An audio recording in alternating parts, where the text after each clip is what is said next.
Hello my darlings and welcome. In this video I'm going to show you how to craft a Samhain wreath to decorate your home or altar for Halloween. Let's do some magical crafting. For this wreath project I wanted to use lots of pumpkins and gourds. I was inspired by a photo of a wreath made from miniature pumpkins that I saw online. However, miniature pumpkins only last between 6 and 12 months, so this project will be created with faux greenery and pumpkins so that the wreath can be reused for many years. I'm starting with a green wreath that's about 15 inches wide, with an interior circle of about 9 inches. I want to add a pentagram inside my wreath, so I printed out a 5-pointed star on a regular letter-sized sheet of paper to give me something to work from. It's important to make sure that the top hanger hole is at the top point of the star before you begin.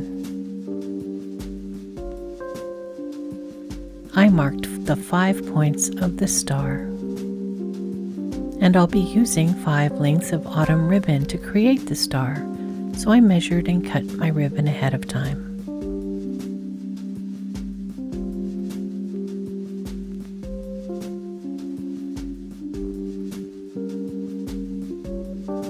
Then I used a hot glue gun and glue sticks to glue the ribbon and create the pentagram shape.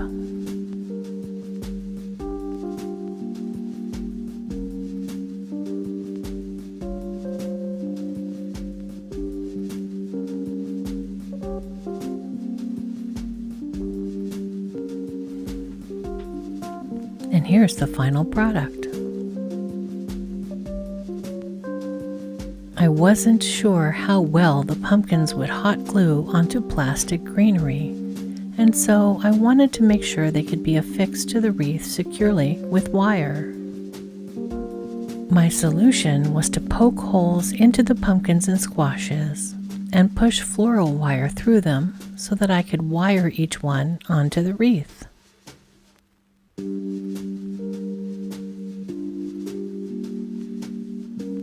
I will link the miniature gourd and pumpkin decor set below. The set also came with fall leaves in several different colors, and acorns, pine cones, and more. I decided that all the pumpkins in these sets were much too similar. They were bright orange and shiny, and I wanted a few of them to be white and lighter matte orange to add variety. So I got out my acrylic paints and got to work creating 2 white pumpkins and 2 lighter orange pumpkins. I used Folk Art Vivid Orange and Linen acrylic paints.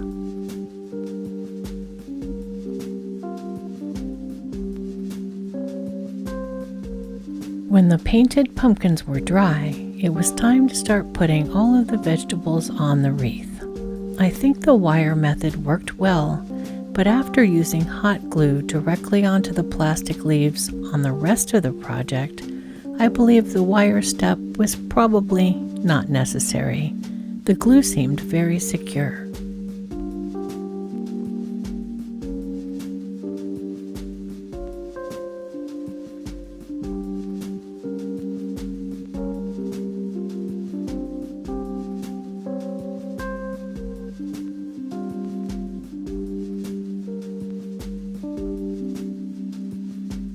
I wanted to add a raven or a crow at the bottom of the wreath, and I found this one in my Halloween decorations.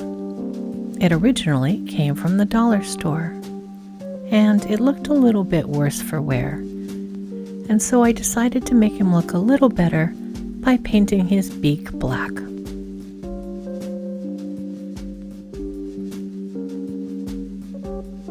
Then I pulled his little feet off and added floral wire in the holes to attach him to the wreath.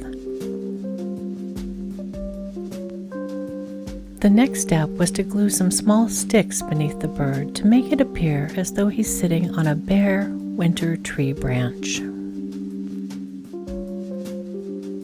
Samhain is the third harvest festival and the end of summer. I wanted to add fall leaves and lots of acorn nuts, along with the pumpkins and winter squashes. Most of these acorns are fake and came from the set of decor. However, I did gather a few real ones as well to add to the wreath. I decided to intersperse leaves and nuts to fill in the open green spaces between the pumpkins and the squashes. Once that was done, the next step was to flip the wreath over and add a layer of fall leaves behind the greenery so that it peeked out all around the edges. I wanted to give the wreath a second layer of color and add some depth.